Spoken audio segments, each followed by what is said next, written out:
Okay, sige.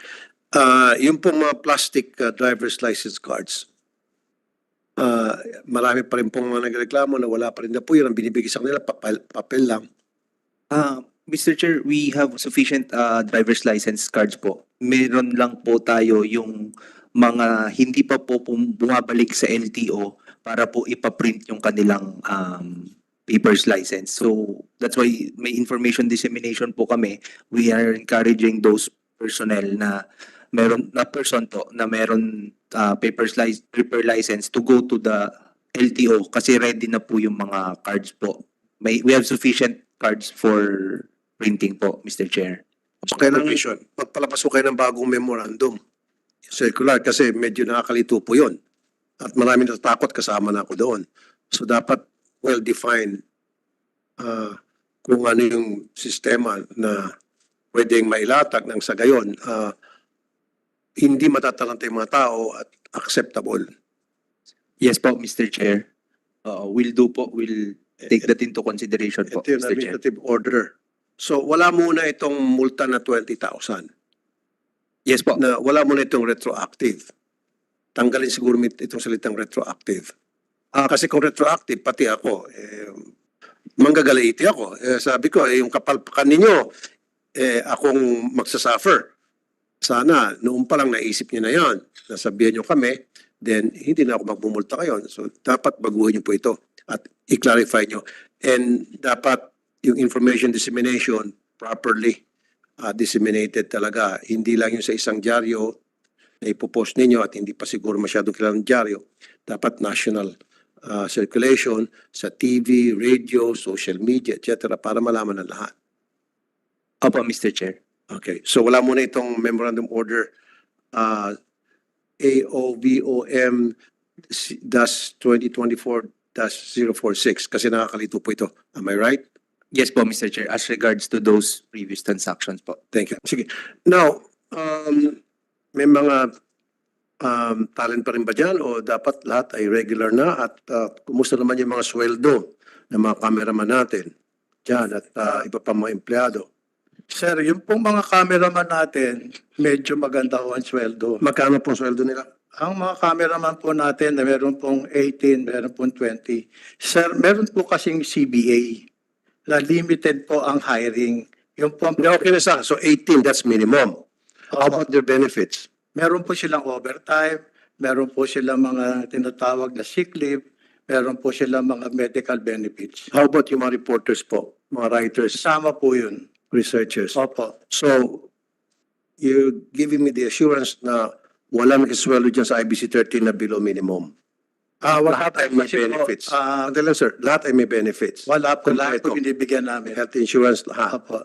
Okay. Kung wala akong nakitang issue or derogatory record against your broadcasting network, and congratulations. Thank you, Your Honor. Keep it up. Thank you.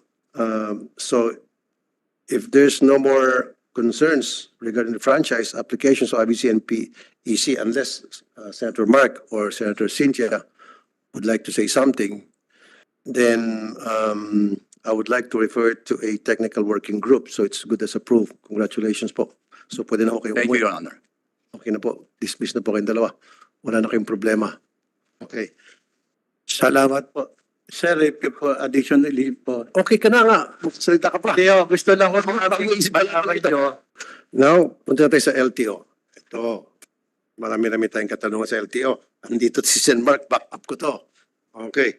Now, LTO. First things first. Maganda yung nilabas yung memo, random, circular, tungkol doon sa aking matagal nang inireklamo sa inyo yung open deed of sale. So sa pinalabas niyong memorandum, ni-require niyo na po ang lahat ng mga seller ng mga sasakyan to inform LTO within a certain period of time. I think 5 days, was it 5 days? And failure to do so, may fine na 20,000 pesos ata. Medyo nabulabog ako doon kasi ako nakapagbenta rin ako ng mga sasakyan na at hindi ko na-impormahan yung LTO na naibenta ko ng sasakyan yun kasi wala namang ganun patakaran noon. So paano to? 10 sasakyan ang nabenta ko ng panahon at lampas sa deadline. So, 10 times 20. So, may utang ako sa inyo ng 200,000. Paano yun? Sir, Attorney Greg Pua, Executive Director ng Land Transportation Office. Sir. Magandang umaga po, Mr. Chair. Mr. Chair, yung mga bentahan po na nangyari before the effectivity of the administrative order, it should be reported to the LTO per the said AO po, it should be reported to the LTO within 5 days from effectivity of the administrative order. However, with the concerns po na nakarating po sa opisina po namin, Mr. Chair, we are reviewing that transitory provision regarding the application of the administrative order to the previous transactions happened po. So therefore, yung mga nakapagbenta ng masasakyan previously, like me and even probably Senator Mark Bilang, nakapagbenta ka siguro kayo ng sasakyan in the past. And na-report niyo ba yun sa LTO na kayo yung nagbenta ng sasakyan? Kasi Matagal kung na hindi, yun. meron kang multa. Matagal na yun. So siguro ako Retroactive. concerned din ako katulad mo dahil siyempre dami nakabenta dati. So siguro kailangan i-clarify yung So kailangan provision. magpalabas ko kayo ng bagong memorandum circular kasi medyo nakakalito po yun. At maraming natatakot, kasama na ako doon. So dapat well-defined kung ano yung sistema na pwedeng mailatag ng sa gayon, hindi matatalanta yung mga tao at acceptable. Yes po, Mr. Chair. We'll take that into consideration po, Ito yung Mr. Chair. administrative order. So wala muna itong multa na 20,000. Yes po. Na wala muna itong retroactive. Tanggalin siguro itong salitang retroactive.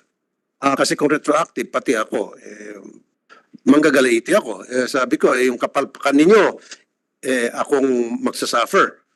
Sana, noon pa lang naisip niyo na yan, nasabihan niyo kami, then hindi na ako magbumulta ngayon. So, dapat baguhin niyo po ito at i-clarify niyo.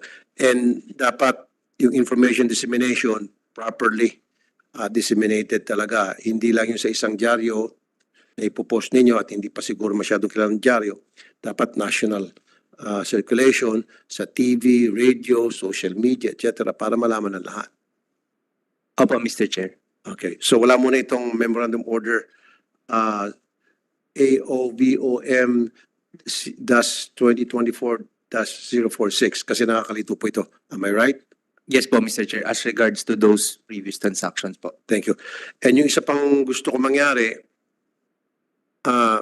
each time na magre-register ang isang owner ng isang sasakyan, he or she must present himself or herself sa LTO physically at magpapakita ng mga identification to ensure or to assure the LTO na siya ngayon talaga ang nagpaparegister.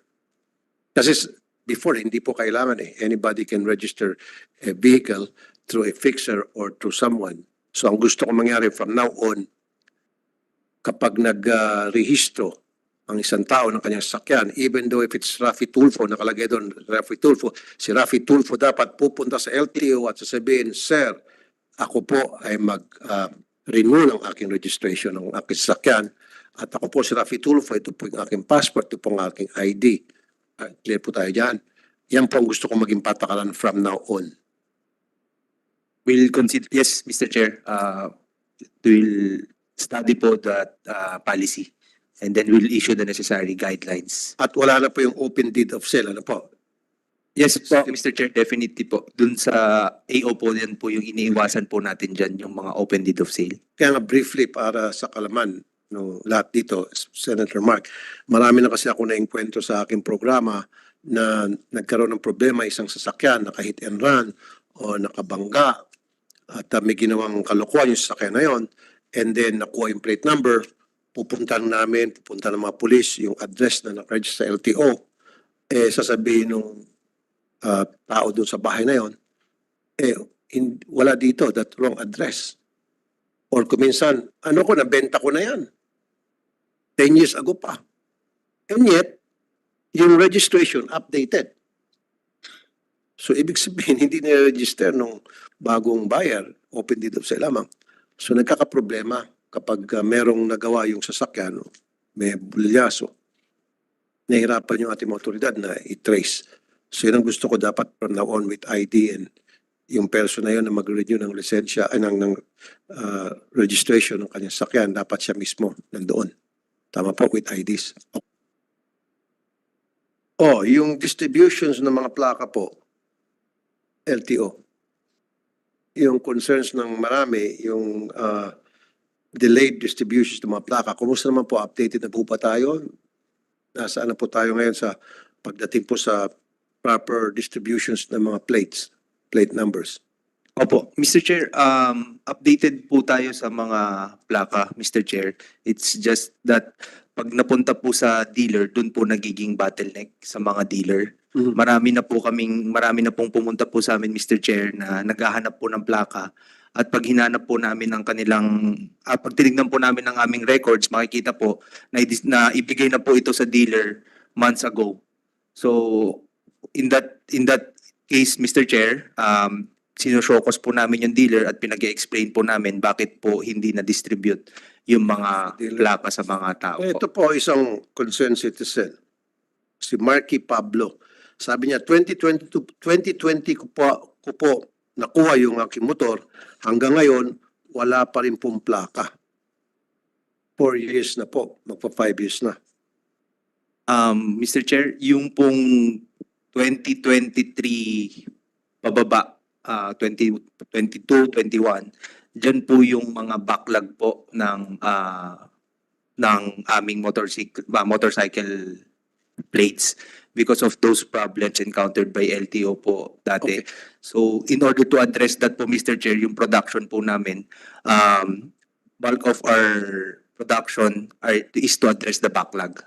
Okay. Tapos while we are addressing the current demand, I need to double check, Mr. Chair, kung yung 2020 motorcycles na nabenta po ng 2020 ay meron na pong Sir, plaka. gawa niyo ng paraan by all means at all cost na yung mga 2020 para nabili ng mga motorsiklo, gusto ko po na by the end of this year, may bigay na po yung mga plaka nila dahil sila po ay prone sa paghuhuli ng mga MMDA traffic enforcer or other traffic enforcement group.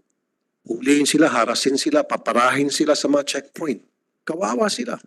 Hindi nila kasalanan yun dahil nabayaran nila yung motor, naibigyan na lahat ng mga requirements doon sa dealer, sa LTO, and yet ang LTO ang may kasalanan at sila ngay nagsasuffer. So sir, may pangako niyo ba sa akin na ito mga 2020 pa, 2021 na mga nakabili ng motorsiklo, dapat maibigay na before the end of this year yung kanilang mga plaka? Yes, Mr. Chair, actually po ang commitment po sa Presidente is to finish all the backlogs, motorcycle or motor vehicle backlogs plates by June 2025. But June pa.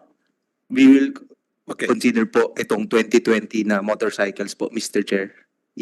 So, June 20. Kasi alam niyo po, Attorney Greg, kung napapansin mo yung pila-pila ng mga motor, kahit sa mga syudad, sa mga probinsya,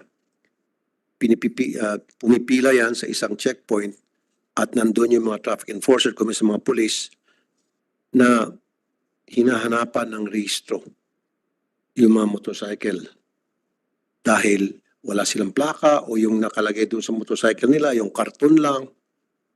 Diba? So para naabala na nga sila at pagkatapos hingin pa ng pera. At yun ay dahil kasalanan ng LTO. Dapat kung merong mga dapat kikilan yung mga traffic enforcer na salbahe, dapat mangikil sila sa LTO, wag doon sa mga inosenteng motorista. Diba, sir? So tama, yung sinabi niyo po, commitment niyo kay Presidente by June 2025. Opo, but we're doing everything po para po matapos po within this year. In fact po, meron pong nagbibid na po ng instead of procuring blank plates po, we are procuring finished plate para while yung aming pong planta gumagawa ng plaka, nagpo-procure na rin po kami ng tapos na finished plate na rin po. Okay, sige. Yung pong mga plastic driver's license cards, marami pa rin pong mga nagreklamo na wala pa rin na po yun. Ang binibigay sa kanila, papel lang. Mr. Chair, we have sufficient driver's license cards po. Meron lang po tayo yung mga hindi pa po bumabalik sa LTO para po ipaprint yung kanilang papers license. So that's why may information dissemination po kami. We are encouraging those personnel na meron na person to na meron paper license to go to the LTO kasi ready na po yung mga cards po. We have sufficient cards for printing po, Mr. Chair. Okay. Sige, isa na lamang po. Mahabang proseso ng paglipat ng ownership. Mahal masyado ang mga pagproseso ng papela sa LTO galing sa isang concerned citizen. Mahaba ba ang proseso po? Paglipat ng ownership? Bigay ng abiso sa LTO na yung kanilang sasakyan inibenta nila to someone? Hindi naman po, Mr. Chair. It's the same po. We're compliant po dun sa ARTA requirement and compliance sa ease of doing business. For today's hearing, we will tackle 52 bills creating, converting, or upgrading various LTO offices in different parts of the country. We will also discuss the franchise applications of 2 broadcasting networks and 3 electric cooperatives. We are tackling these measures because we want to provide better public services to our kababayans. After all, ang bawat pagdinig po natin dito sa committee ay nakasentro sa pagsiservisyo sa publiko. This committee's goal is to serve the people properly and efficiently. These additional 18 LTO district offices, 2 extension offices, 19 extension offices, which will be converted to regular district offices, as well as the upgrade of 17 existing district offices in terms of class, will ease the difficulties encountered by our kababayans during the processing of their vehicle registrations and driver's licenses, either because of congestion or inaccessibility of existing LTO offices. The franchise bills also need committee's consideration. We always hear that an informed citizenry is an empowered citizenry, and we hope that the broadcasting networks applying to renewal for their franchise before us play active roles in providing public with accurate data and educating the people of their rights and responsibilities. Lalo na po ngayon na uso po ang fake news. We also need to discuss franchise applications of the Aklan Electric Cooperative or AKELCO, Benguet Electric Cooperative Incorporated or BENECO, and Pampanga Rural Electric Cooperative Incorporated or PRESCO to address the electricity needs of the residents and commercial establishments in their respective areas. For the orderly discussion, we will tackle the LTO bills first, to be followed by franchise applications of the broadcasting networks, Intercontinental Broadcasting Corporations or IBC, and PEC Broadcasting Corporation, and finally by Electric Cooperative Aklan, Electric Cooperative, AKELCO, Benguet Electric Cooperative Incorporated, BENELCO, and Pampanga Rural Electric Cooperative, that is PRESCO. And now may I ask my fellow senators present if anyone would like to make any introductory remarks? Honorable Chair, thank you very much for allowing me to be part of our hearing today on essential public services. Narito po tayo ngayon para makinig at makibahagi sa diskusyon ng iba't ibang paksa at ukol sa LTO offices. From transfer, conversion to expansion of various offices, we are here to inquire whether these updates and upgrades of offices are in line with our goal of making public services ready, available to all our fellow Filipinos. Bilang dating sekretary ng DPWH, naiintindihan ko po ang necessity na lalo pang ayusin ang ating public services, offices at facilities. Kaisa po ako ng ating officers from LTO at local government officials in pursuit of development of our local offices, especially in terms of sustainable infrastructure. Maraming salamat po, Honorable Chair. Okay, Senator Cynthia Villar, ma'am, would you like to make an opening statement? Okay, Wala. Okay, at this point, may we now ask the agencies invited to proceed with their presentations, and if they can limit them to 5 minutes only. Good morning, Your Honor. The Honorable Chairman of the Committee on Public Services, Senator Raffy Tulfo, Senator Mark Villar, and Senator Cynthia Villar, and all other attendees like Congressman Mark Go. Good morning po. To express our support for the subject measures, allow me to read part of our position paper dated 19 of September 2024.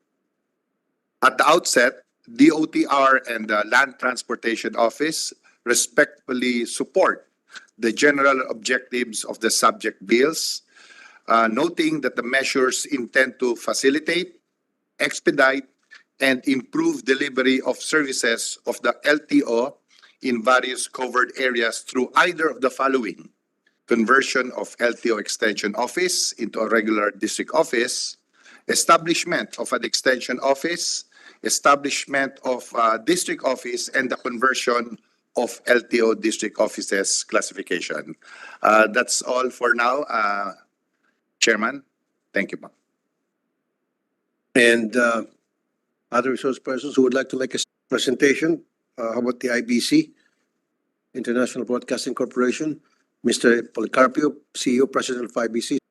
Good morning, Senator Raffy, Honorable Chairman of the Committee on Public Service, Senator Mark Villar, as well as Senator Cynthia Villar. Magandang umaga po from IBC 13. We thank you, Your Honor, for the opportunity given to us to present our case for the renewal of our franchise. We have, if you would honor, please, we have an audio-visual presentation. It's around 4 minutes, if you would allow us. Go ahead, Mr. Policarpio.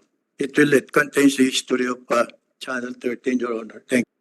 IBC 13 takes a big leap this 2024. No longer a fading voice in the industry, but a resonating sound ready to be heard. From its establishment in October 1959 by businessman Dick Baldwin to its initial broadcast under the helm of Andres Soriano, IBC 13 stood the test of time alongside our nation's history. With the acquisition of Ambassador Roberto Benedicto in 1975, IBC 13 thrived in the industry, calling it the golden years of IBC.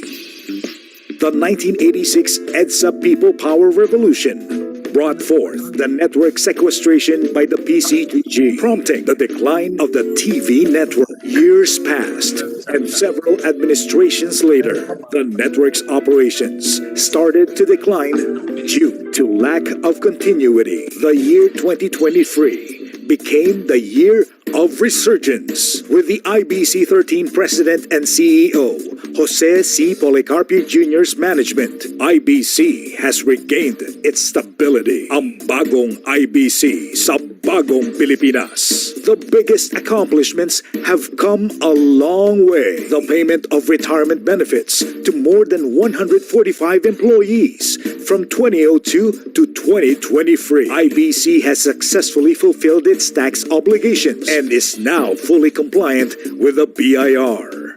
We also relaunched the 1206 AM radio in the modern teleradio format, now operating on free platforms, AM radio, digital TV 13, and live streaming on Facebook and YouTube. The station now boasts 20 free engaging programs featuring a combination of AM and FM formats, led by none other than the iconic Mr. Mark Logan, and the airing of Congress TV on IBC Digital TV. IBC, committed to fight fake news and deliver credible information on government programs and policies. A revitalized IBC is here with wider reach, enhanced signal, and exciting shows.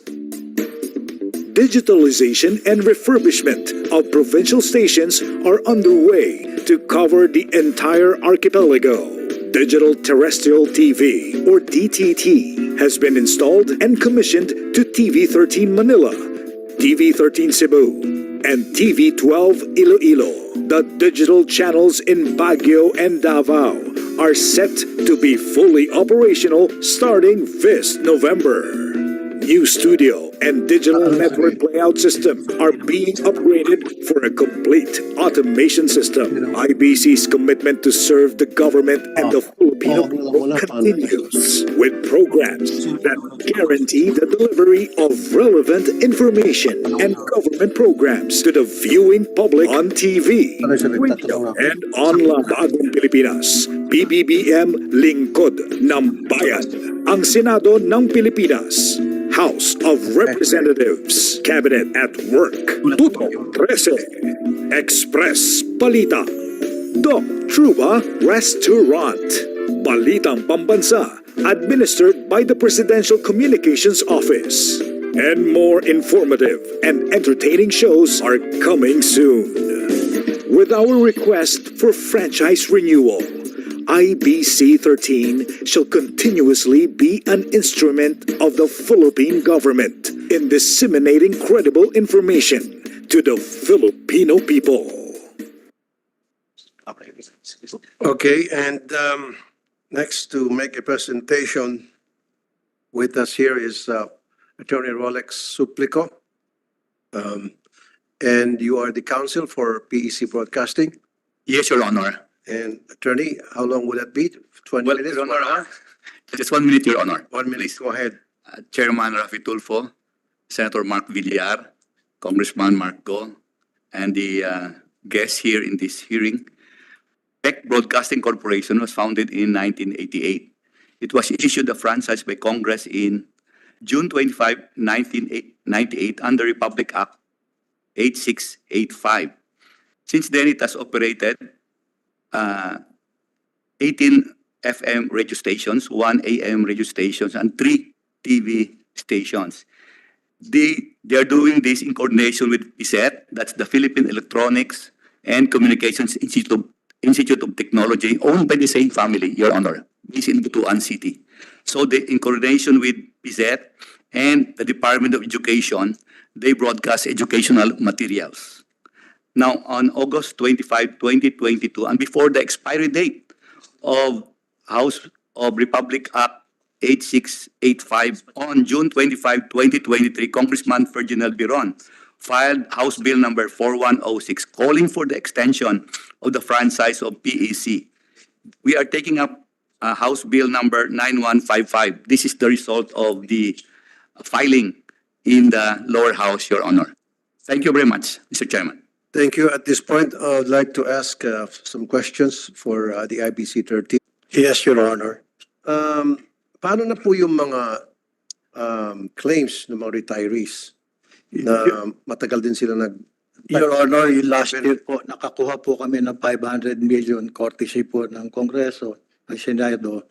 Lahat po ng mga retirees from 1998 to 2024, up to marami ho yun na hindi nababayaran ang mga retirees. Kaya lahat po ng utang ng IBC 13 sa mga retirees, nabayaran po lahat yun. Ngayon po, bago po namin sila binayaran, pinapirma po namin sila ng tinatawag na quit claim. Okay. Para po protektado ang interest ng gobyerno na Channel 13. Meron pa hong natitira na mga 6 na kaso na nasa Supreme Court. They chose to fight their way into the Supreme Court. In-explain na po namin sa kanila, pero yung pong pera para sa kanila, Set aside. po yun, in trust. In-explain po namin sa kanila, it will take time. Pero meron pong matitigas ang ulo, they would rather go and, wait for the court to decide. But we believe... Sir, don't use that matitigas ng ulo. Option nila yon kung hindi muna sila mag-agree sa inyo. It doesn't mean if somebody doesn't agree with you, matigas ng ulo nila. Don't say that again, please. Yes, sir. I'm Thank sorry. I'd like to retract that. Thank you. But as I have explained to them, kung may pera ho rito, kung gusto nyo, kunin na po ninyo. Okay. Para Sige. ready now anytime. Sige. Now, may mga talent pa rin ba dyan o dapat lahat ay regular na at kumusta naman yung mga sweldo ng mga cameraman natin dyan at iba pa mga empleyado? Sir, yung pong mga cameraman natin, medyo maganda ho ang sweldo. Magkano po sweldo nila? Ang mga cameraman po natin, meron pong 18, meron pong 20. Sir, meron po kasing CBA na limited po ang hiring. Yung po, Okay na sa, so 18, that's minimum. How about their benefits? meron po silang overtime, meron po silang mga tinatawag na sick leave, meron po silang mga medical benefits. How about yung mga reporters po, mga writers, Kasama po yun. researchers? Opo. So, you're giving me the assurance na walang isweldo dyan sa IBC 13 na below minimum. Wala Lahat ay po may kasi po, benefits. Sandali lang, sir. Lahat ay may benefits. wala po lahat po Kompleto. binibigyan namin. Health insurance, lahat. Opo. Okay, good. Now, ano po yung plano ninyo para mapalawak yung viewership? Sa ngayon po kasi, paminsan-minsan napapanood ko yung TV13. Pero, let's accept the fact na hindi ganun kalawak yung viewership. So how can you compete with other TV stations para tumaas-taas naman yung mga nanonood sa inyo yung bilang? Admittedly po, medyo na mababa po kami. Ang ginagawa ko po from last year, na dinidigital po namin para malakas po ang coverage. Okay. Lahat until the next year, meron po kami 10 TV station eh. 7 lang po yung nag-ooperate, kaya bubuksan ho namin yung iba, kaya meron ho kami digital. Your Honor, maganda po ang geographical location ng mga antena ng kanilang mga frequency. Ang kailangan lang ho mabuhay. Kaya pag nabuhay ho yun, gaganda ho kami ang aming coverage. Okay, thank you. Thank you, Mr. Policarpio. Dito naman sa PEC Broadcasting, through Attorney Rolex Suplico. Yes, Your Honor. Tulad ng mga tanong ko sa IBC, kumusta naman po yung mga empleyado ninyo? Your Honor, we are paying our employees in accordance with the law, Your Honor. And we are not facing any claims before the National Labor Relations Commission or before DOLE or Okay. even in the regular courts, Your Honor. So, kumpleto naman po sa benefits ang mga empleyado po Yes, ninyo? Your Honor. Okay. At wala akong nakitang issue or derogatory record against your broadcasting network, and congratulations. Thank you, Your Honor. Keep it up. Thank you. So if there's no more concerns regarding the franchise applications of IBC and PEC, unless Senator Mark or Senator Cynthia would like to say something, then I would like to refer it to a technical working group. So it's good as approved. Congratulations po. So pwede na ako kayo Thank you, umuwi. Your Honor. Okay na po. Dismiss na po kayong dalawa. Wala na kayong problema. Okay. Salamat po. Sir, if you po, additionally po, Okay ka na nga. Salita ka pa. Kaya gusto lang ko malaman nyo na 65% po na aming programa related to government programs. Very good. Number 1 ho ang aming campaign to combat fake news. Yes, As a sir. matter of fact, ang reach ho namin yan around. Meron kayong Congress TV, which is a good program, ha? Napapanood ka. Salamat po. Okay. Thank you. Maraming salamat po. Yes, sir. Yes, sir. Senator Villar, thank you. Mr. Your Honor. Ayon. And now naman, itong electric cooperatives, Aklan Electric Cooperatives, the AKELCO, would you like to make a statement, sir? Gagawa lang po kami, Your Honor, ng manifestation. Meron kasi kaming PowerPoint presentation kasi medyo mahaba. Mahaba po. Ay, huwag niyo pong pahabain. Puputulin natin. Kaya nga po, gagawa na lang po ako ng brief manifestation po. Ganito lang po gagawin. I-submit niyo na po sa committee namin. Yung USB po, pwede po. Opo. Kaysa naman present tayo, abutin tayo ng siyam-siyam. Bumabagyo pa man din. Sunod naman, yung Benguet Electric Cooperative, pag mahaba, submit na lang kayo ng position paper ninyo. Mahaba, maiksi. Yung Beneco. Wala? Okay. Congressman Mark, go. Yes, thank Meron you. po kayong gustong ibigay na statement? Yes, I would like to present two bills actually, Mr. Chair, if Yes, that's sir. permitted. First, thank you very much, Honorable Chair, Senator Raffy Tulfo, and of course our boss in the Nationalist Party, Senator Mark Villar and Senator Cynthia Villar, our honored guest this morning. Good morning to everybody. Mr. Chair, this bill that we would like to propose today seeks to upgrade the classification of LTO Baguio District Office from Class C to Class A and the conversion of Baguio Licensing Center into a regular LTO Class B licensing center in the city of Baguio. As you all know, Baguio is classified as a highly urbanized city with a growing population of 392,000 at the beginning of 2023.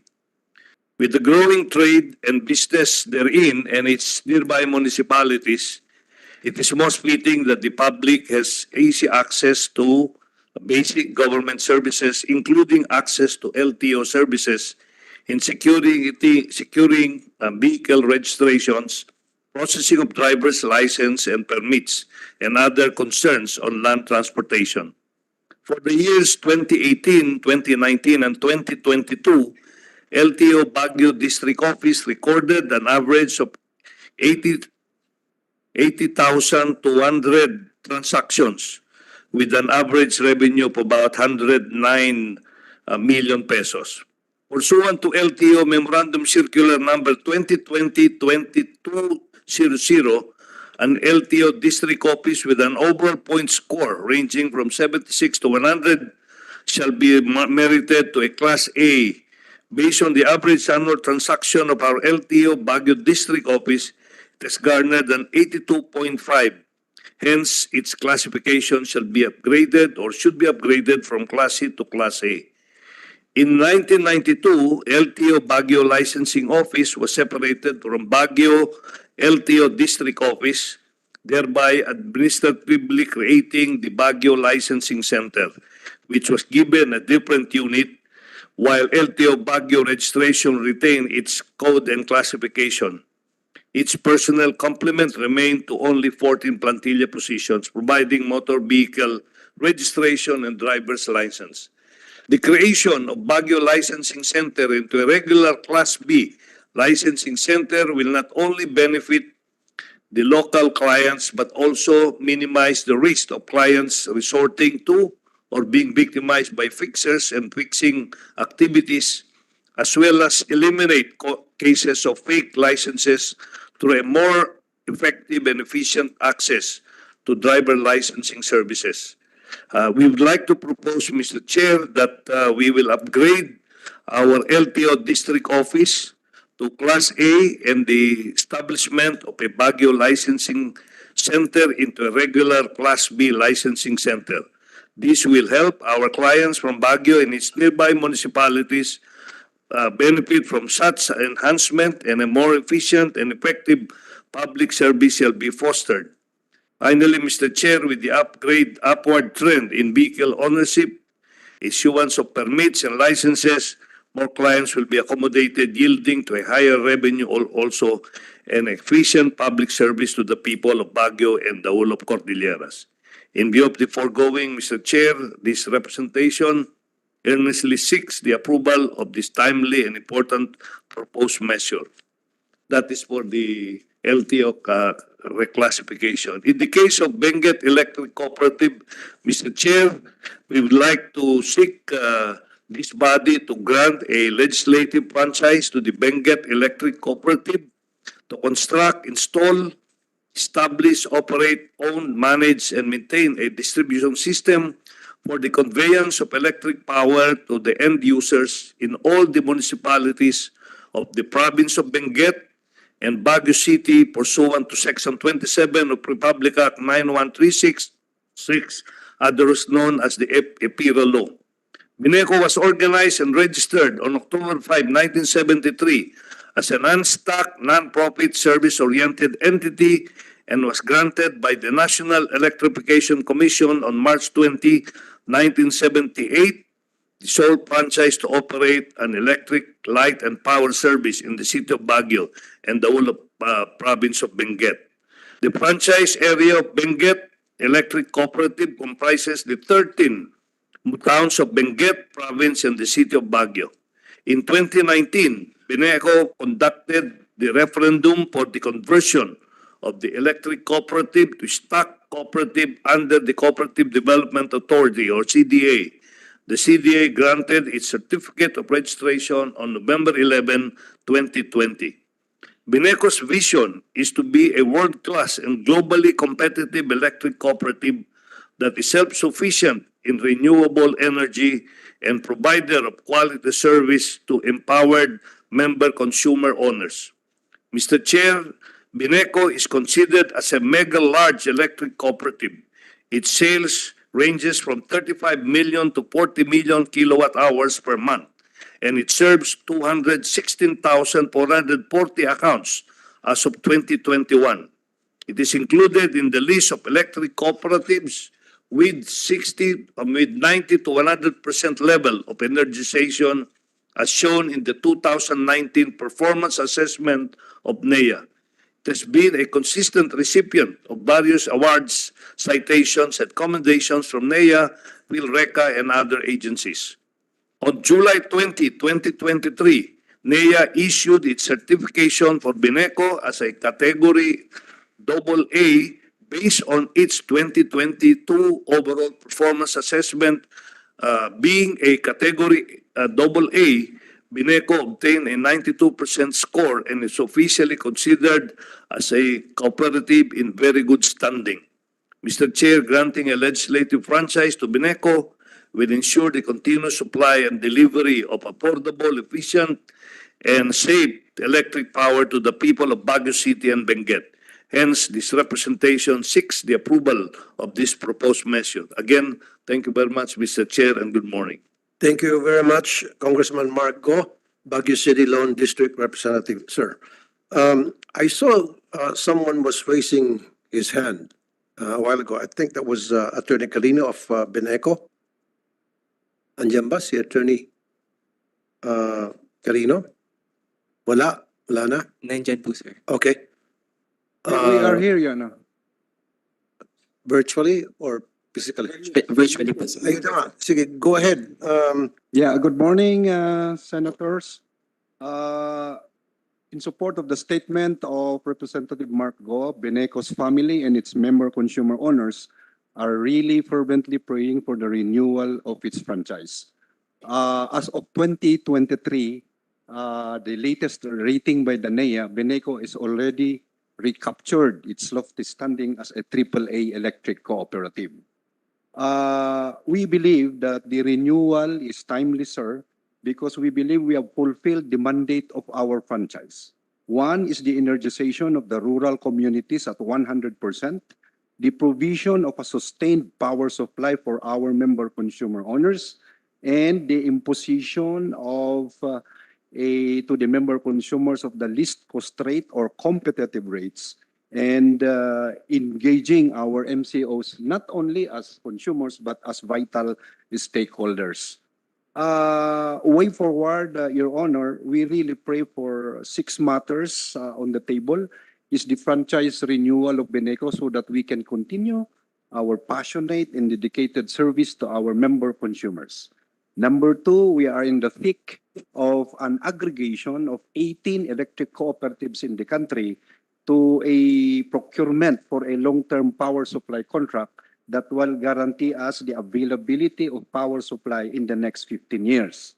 The third one is we are in the thick also of continuing to enhance our renewable energy projects. At the moment, we have a 3.4 mini hydro facility in Bugyas, Benguet, and we are looking at partnership with indigenous peoples in the municipality of Cabayan for a 20 megawatt possible project.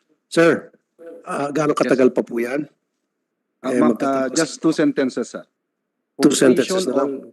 Completion of smart grid system, electrification of emerging sitios, and the continuous improvement of our operations. Sir, good morning. Thank you. Dalawang tanong lang po. And then siguro kung meron gusto itanong si Senator Mark Villar or Senator Cynthia. Nag-take over po kayo, di ba? So, kayo na po yung mga bagong board.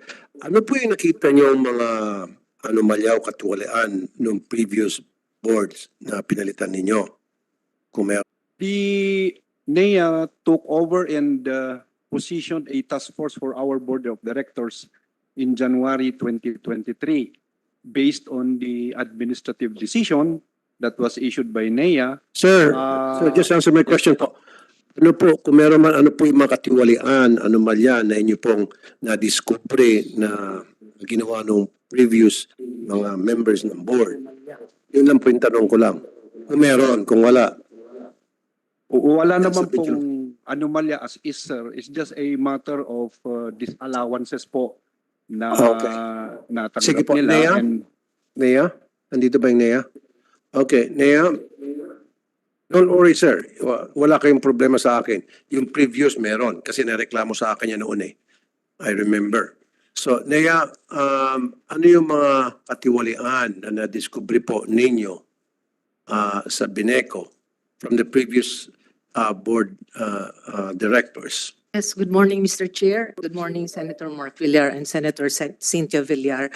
The NEA, after having conducted an audit, has removed the previous members of the board of Bineco on the basis of findings of that said members of the board have unduly received benefits and allowances, availed of and mismanaged substantial loans to the detriment of Bineco, as well as amended the terms of payment for several of its service providers without the required approval of NEA, among others that have been the subject of an administrative committee case and has led to the dismissal of the previous members of the board of Very good. directors. Very good. Now, Typhoon Christine will make landfall in Baguio. It will be a direct hit in 10 hours, meaning dinner time. Ready ho ba ang Bineco? Prepared ho kayo? Anong klaseng preparations po ang mga ginagawa niyo ngayon? yes, sir, our standard operating procedure for typhoons that are coming, we already activated in the last 48 hours our Bineco emergency response program for all linemen to be on 24/7 and also activated the support services in order that we will be ready. Our warehouse is ready for any need for any material disbursement. And of course, we will continue to patrol our areas and to be prepared for any eventuality, sir. Thank you po, sir. Now, let's move on to the Pampanga Rural Electric Cooperative, Presco. Presco, meron kayong statement? Make it short, please. Good morning, Your Honors. Good morning. I'm Ronald A. Perez in behalf of Pampanga Rural Electric Cooperative Incorporated. I would just like to manifest for the renewal of the franchise of Presco, considering that Presco is one of the pioneer electric cooperative in the country. It started in 1968. We also attain our mandate for the total electrification of our franchise. And considering from 2012 up to 2023, where we are categorized as AAA electric cooperative by the National Electrification Administration. That's all, Your Honor. Thank you. Thank you. So therefore, Aklan Electric Cooperative, Akelco, Benguet Electric Cooperative, Bineco, and Pampanga Rural Electric Cooperative, Presco. So submit additional position papers kung meron kayo and makita-kita lang tayo sa TWG sa susunod. Thank you. You are dismissed. Okay na? Pwede na kayong umuwi. Good morning sa inyo. Okay. Good morning po. Thank you. Thank you, sir. Thank you. Okay. Let's proceed. Dito naman sa sa conflict, Mayor Mamba and Congressman Lara. Andito pa si Mayor Mamba and Congressman Lara para magsabong na silang dalawa. No. I'm Si just, Mayor Mapa lang po. I'm just trying to perk you up, everybody, kasi mukhang dry ngayon dahil may bagyo, umuulan. So anyway, I would want to first address the issue regarding the HP 9625. Mayor Mamba has manifested to the committee that he has a presentation. Mayor Mamba, sir, Yes, Your Honor, meron po. go ahead po, ma'am, sir. May opening statement din po ko. Can you just read it, sir? Go ahead po, Mayor. The Honorable Chairperson of the Committee on Public Services, Senator Raffy Tulfo, to Deputy Speaker Senator Mark Villar, Deputy Majority Leader Senator Mark Villar, and to Madam Senator Cynthia Villar, and to all the other members of the August Chamber, my fellow workers in the government, good morning po. May I respectfully begin by thanking the Joint Committees, Committee on Public Services and the Committee on Finance for inviting us in this public hearing from the municipality of Tuao as representatives of the people in the southwestern portion of the province of Cagayan and the provinces of Kalinga and Apayao in the CAR region, which are currently being served by the LTO Tuao. Indeed, our presence here today to shed light and bring to this august body the voices of our people with regard to the conversion of the LTO Tuao from an extension office into a regular district office and their plight on its proposed transfer to Solana is of urgent concern. The LTO in Tuao is an essential service provider in our region, as well as in some parts of the Cordillera Administrative Region. It has facilitated driver's license applications, vehicle registrations, and other critical transactions for decades since its establishment. Tuao is located in the 3rd District of Cagayan and is geographically closer to the 2nd District and some municipalities in the CAR region. Its strategic and convenient location along a national highway has allowed residents from the municipalities of Tuao, Rizal, Piat, Santo Niño, western parts of the municipalities of Amulong, Solana, and Alcala in Cagayan, the municipalities of Pinokpok and Rizal in Kalinga, the municipalities of Coner and Cabugao in Apayao, to conveniently access its services. The LTO Tuao is an extension office created through an administrative fiat during the incumbency of former Congressman Francisco K. Mamba in 1992 to 1995, who wrote a letter to former President Fidel Ramos requesting for its creation, as well as the creation of a National Bureau of Investigation sub-office, as the NBI at that time was located in Ilagan, Isabela. Such requests were approved, hence the LTO was constructed on the lot. Mayor, excuse me, mahaba pa po ba yan? Mga isang oras pa po. Sandali lang ho, sir. Sandali po, Mayor. May gusto itanong ata si Senator Mark Villar. Okay po, okay po. Opo, Senator Mark. maraming salamat, Chairman. At una po, at least natutuwa naman po ako at nabigyan po si Mayor Mamba ng pagkakataon para at least i-express nila kung may mga concerns nila sa paglipat ng LTO office.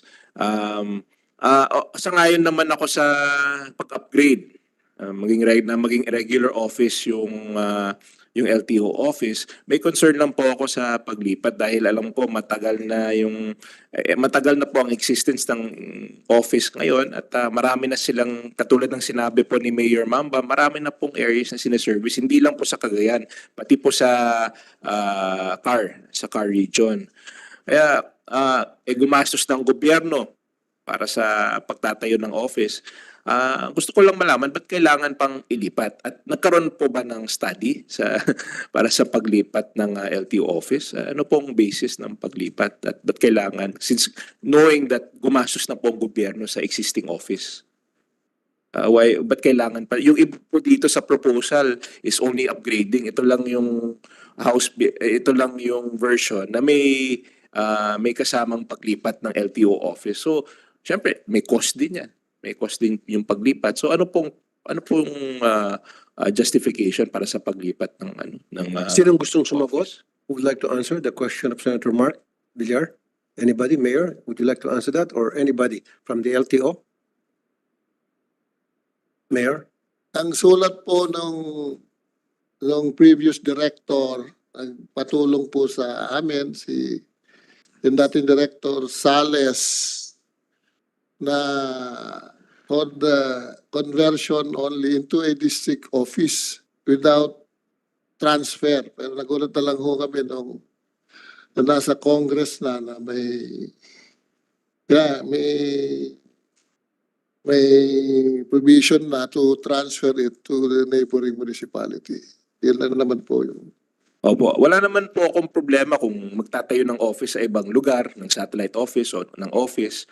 Ang problema ko lang, yung concern din po, at ito din ang concern nyo po, sayang naman yung ginastos ng government. At kawawa naman yung mga residents ng adjacent areas dahil malayo yung proposed site ng bagong office. So, siyempre, like, katulad ng sinabi ko kanina, meron ng existing office at ginastusan na po ang office. So, sayang naman kung, sa tingin ko, sayang naman kung ipapasara po natin ang office na existing at marami po silang sineservice na ating mga kababayan. So, is there anyone who can give a justification for this? Meron bang feasibility study sa paglipat? May reason ba para sayangin yung pondo ng gobyerno dahil may existing structure already? Anybody would like to answer that question of Senator Mark? Okay. Mr. Manuel, sir, can you identify yourself? I can't see your nameplate. I'm Manuel Pericawa. And you're from? LTO Region 2, sir. Okay, sir. Please go ahead, answer the question. Actually, Mark. our proposal, as stated by the good mayor, is originally on just the conversion of the extension office. Why? Because we already have an existing building and a lot, and we have been doing as well good in the area, catering even the neighboring towns of, actually the towns of Apayao, particularly Pinukpok, Coner and Kabugao, and some areas of Kalinga. So Your Honor, Mr. Che, I differ to the good wisdom of the committee, the decision as to whether or not transfer will be adopted.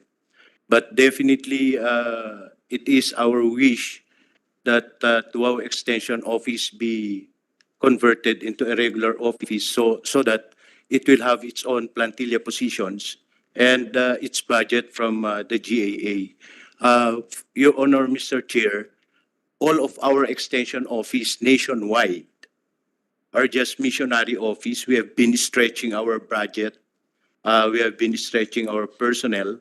So it is our wish that Tuaw Extension Office be converted into a regular office. Yes, thank you. So I support that the wishes that this office be converted into a regular office. So Mr. Chairman, hence given the opinions of hearing the opinions of the LTO and of course the mayor of Tuaw, I would like to respectfully move that the LTO extension office in the municipality of Tuaw, Cagayan, which is proposed to be converted into regular district office in the subject House bill, maintain its office in the current location, and that be reflected in our committee report. Okay. Thank you, Senator Mark, and thank you, Mayor Mamba.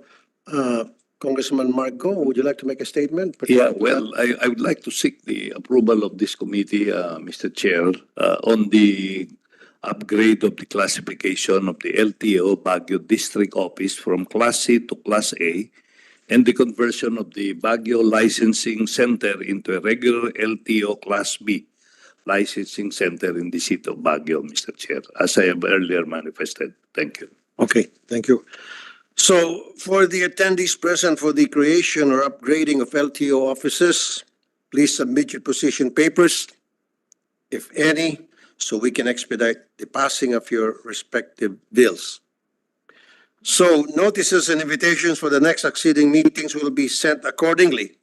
There being no other matters for consideration, this hearing is hereby suspended.